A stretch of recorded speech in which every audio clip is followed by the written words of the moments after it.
Tong nanonood na to, basa ko na to eh. Tahimik lang tong tao na to pero pagod na to. Huwag nyo naman sanang sabihan ng kung ano-ano tong taong to. Oo, tahimik lang yan. Oo, maloko lang tong taong to. Palatawa. May pangarap din yan. Pero tahimik lang siya. Akala nung iba, akala nung mga tao sa paligid na itong taong to, wala siyang mararating sa buhay. Pero sikreto mo sa sarili mo, 'di ba? May pangarap ka sa buhay. May gusto kang marating. May gusto kang gawin. May gusto kang mangyari sa buhay mo. Pero tahimik ka na lang. Oo, tahimik na lang tong taong to. Alam mo kung bakit? Alam nyo kung bakit. Tahimik na lang tong taong to kasi wala naman talagang sumusuporta sa kanya. Hindi nakikita ng mga tao sa paligid niya yung vision niya para sa sarili niya. Totoo, di ba? Hoy, totoo, di ba? May pangarap ka na naglalaro sa isip mo pero hindi mo magawa. Nawawalan ka ng pag-asang ituloy. Kasi minsan pa nga, di ba, ultimo magulang mo walang tiwala at hindi naniniwala sa kung anong gusto mong mangyari. Di ba? Yung pinag-isipan mo na ng maraming beses yung mga bagay na gusto mong gawin pero hindi mo magawa-gawa kasi ultimo magulang mo hindi naniniwala sa pangarap mo. A moment of silence, medyo mabigat yung sinabi ko. Hindi lahat ng magulang ganito. Hindi lahat ng tao sa paligid mo ganito. Pero oo, hindi lang magulang mo, pati partner mo. Yung mga taong ine-expect mong susuporta sa'yo.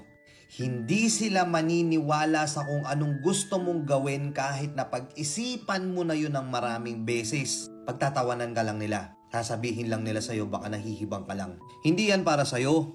Hindi mo kayang gawin yan. Ito na lang gawin mo. Mas okay pa kung ganito na lang ginawa mo. Tignan mo si ganto, ganyan na, ikaw ganyan pa din. Ano ba yan? Nagloloko ka lang. Nagtatarantado ka lang. Takin na, paano mo magagawa yung gusto mo? Paano mo maipapakita sa mga taong to yung mga gusto mong mangyari? Paano mo mapapatunayan sa kanila na mali sila? Paano mo ipapakita sa kanila yung resulta kung umpisa pa lang wala nang sumusuporta? Sige, isipin mo. Sakit, no? Na kahit man lang sana sabihin na, sige anak, tuloy mo yan. Naniniwala ako sa'yo. Kaya mo yan. Or sasabihin sa'yo ng partner mo, sige, go. Suporta ako sa'yo. Kung mag-fail ka man yan, I got your back. Mag-fail ka man, hindi kita tatalikuran. Importante sumubok ka. Tuloy mo. Sarap sa piling na may magsasabi sa'yo ng ganun, no? Pero hindi nga. Ganun tong taong to. Ikaw yun, di ba? Nakakalungkot. Minsan may mga bagay tayo na gustong-gusto natin gawin. Porsigido na tayong umpisahan. Kailangan lang natin ng konting push. Kailangan lang natin ng kahit konting suporta. Pero wala tayong natatanggap. Instead, yung mga taong mahal natin, yung mga taong nakapalibot sa atin, sila pa yung unang-unang humahadlang. Kaya totoo yung sinasabi ng iba na makukuha mo yung suporta sa mga taong hindi mo kilala.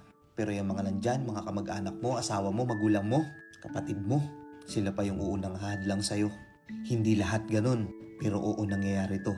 At ikaw na nakaka-relate dito, totoo to, lahat ng sinabi ko, di ba? Hirap. Pero ako na nagsasabi sa'yo, minsan din akong nangarap. Minsan din akong lumaban sa pangarap ko kahit wala nang tumutulong sa akin. Kahit wala nang sumusuporta. Alam mo nangyari ngayon? Lahat sila bumabalik. Pero itinatak ko sa sarili ko, nalilingunin ko lang lahat ng taong nandyan nung walang-wala pa ako. Kilala ko kung sino yung mga taong babalikan ko.